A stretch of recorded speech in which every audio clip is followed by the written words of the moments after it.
Fala jovem, Thiago Matos aqui com esse canal trazendo as melhores dicas e tutoriais sobre programação web. Esse vídeo aqui é parte da minissérie Vue.js Autocomplete, que a gente está desenvolvendo um componente autocomplete fantástico. Se você chegou aqui agora, não se esqueça de clicar aí no card do YouTube aqui em cima ou no link da descrição abaixo aí para ir diretamente ao primeiro vídeo dessa playlist e não perder nenhum detalhe.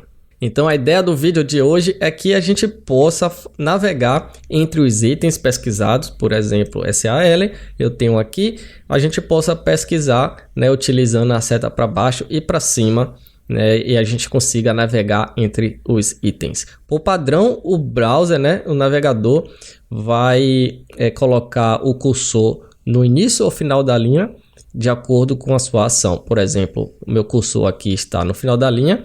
Se eu apertar a setinha para cima, ele vai para o início da linha. E se eu colocar a setinha para baixo, ele vai para o final da linha. Então a gente já tem que quebrar essa funcionalidade padrão do navegador e fazer com que, né, esse item aqui seja destacado novamente. Provavelmente colocar um fundo nele, né, um background diferente, para identificar que a gente está selecionando esse cara aqui. Então, de início, a gente pode criar um evento aqui, onKeyDown, e eu vou colocar aqui um método chamado onKeyDown. E esse método, obviamente, eu vou declarar lá dentro de methods, que vai ser, colocar ele aqui no meio, tanto faz a posição, né? Então, esse cara aqui vai receber o evento, né, que a gente está manipulando.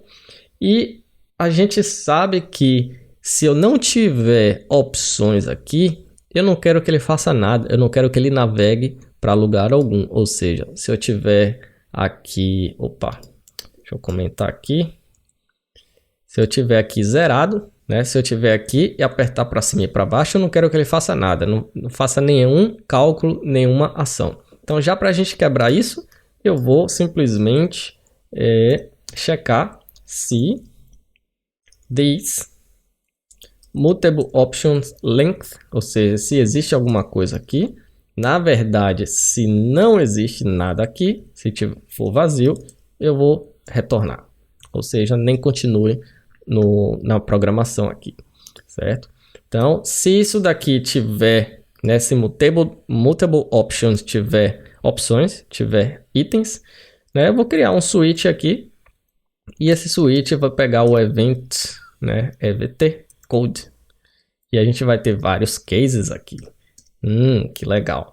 O primeiro case que a gente vai fazer é o case arrow down, ou seja, o código arrow down, certo? Então, para a gente quebrar a funcionalidade padrão do navegador, a gente vai utilizar o evt prevent default, ou seja, não faça mais nada a partir daqui, suas configurações padrões, né? E eu vou chamar uma função this on arrow down, certo? Ups. E aí vou dar um break aqui. A gente vai ter outros casos, né? Mas vamos iniciar com esse daqui. Esse zero não existe. E aí eu vou declarar esse cara aqui embaixo, on arrow down. Vou colocar só um console.log aqui, só para a gente ver se realmente está funcionando. Arrow down, certo? Vamos ver, salvar e ver o que acontece. Vou abrir o nosso amigo DevTools aqui, vou reiniciar, perfeito. Então, vou começar aqui a brincadeira. Se eu apertar a seta para baixo, nada aconteceu aqui, beleza. Agora vou digitar SAL, eu tenho minha pesquisa, apertei a setinha para baixo, opa, apareceu aqui, ó, arrow down, que maravilha. Então a gente já conseguiu capturar o evento arrow down, certo? Então vamos repetir isso e fazer o arrow up, né? Então vocês viram aqui, ó, o meu cursor tá no final. Se eu apertar a setinha para cima, ele vai lá para o início, certo? Porque as configurações padrões do navegador. Agora aperto a setinha para baixo, teoricamente ele teria que ir para o final da linha, mas como a gente está quebrando ali no Prevent Default, então ele não vai, ele vai imprimir o que a gente colocou lá em arrow down. Então vamos fazer a mesma coisa, só que para arrow up. Mesma coisa aqui, um outro case, arrow up, on, arrow up, e aqui on, arrow up. E aqui, arrow up. Salvei. Atualizar tudo aqui só para ter certeza. Aqui setinha para baixo, setinha para cima, nada aconteceu. SAL. Minhas opções, setinha para baixo, arrow down. Setinha para cima, arrow up. Opa, aqui, beleza. Tudo funcionando, maravilha. Agora a ideia é que a gente tenha um contador, né? Uma forma de a gente referenciar essas posições, aqui posição 0, 1, 2, 3, 4 e assim por diante, para a gente poder, né, destacar esse item aqui. Então, como é que a gente faria isso? Então, deixa esse cara aqui por enquanto, né? Deixa esse cara aqui também por enquanto, a gente vai utilizar ele já já, mas eu vou criar uma nova variável aqui chamado arrow counter, que vai ser inicializado como 0, obviamente. E aí, como esse contador é o que vai ser referenciado para o item, então esse contador eu vou jogar ele aqui, certo?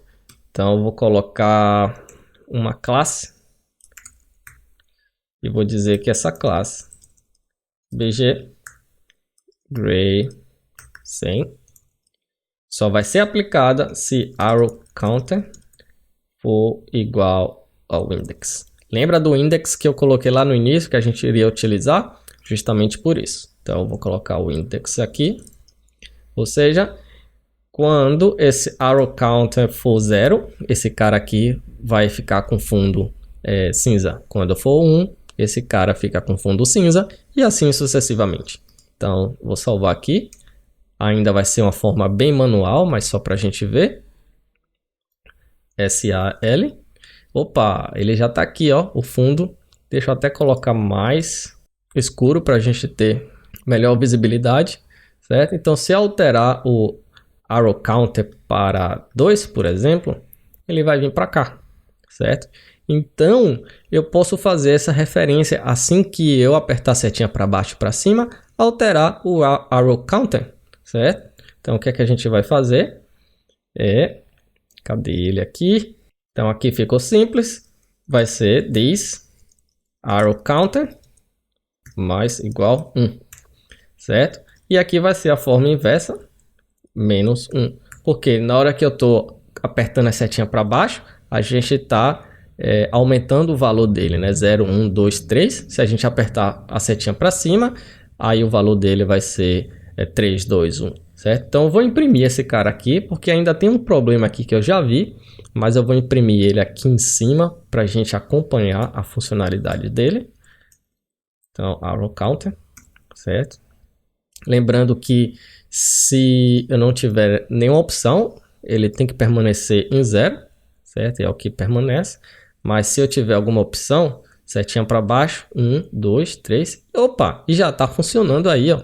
Então eu já estou navegando, né? De 3, 2, 1, 0, que maravilha. Agora o que é que tem errado ali? Se eu continuar com a setinha para cima depois do 0, ele vai continuar a contagem. Menos 1, menos 2, menos 3, menos 4.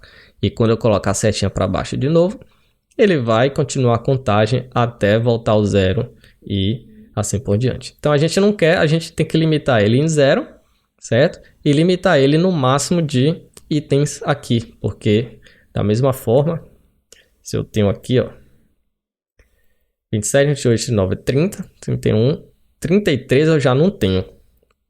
E aí na hora de voltar, eu tenho que esperar o contador todo chegar ao mesmo limite da quantidade de itens. Então a gente precisa, né, tratar isso daqui para não ter esse problema. Então o que é que a gente vai fazer? Aqui dentro desse cara, a gente vai criar um if, simplesmente this arrow counter menor que this multiple options length menos 1, né? Porque a gente tem que excluir lá o 0, que começa em 0. E aí eu vou incrementar, certo? Da mesma forma aqui, arrow up, se this arrow counter for maior que 0. Então, -1. Provavelmente isso já corrija esse problema. Então vamos lá, 2, 3 e setinha para cima. E ele para em 0 porque ele só vai diminuir se o arrow counter for maior que 0. Certo? Então como aqui é 0, ele não vai diminuir. E da mesma forma, ele vai parar lá em 31.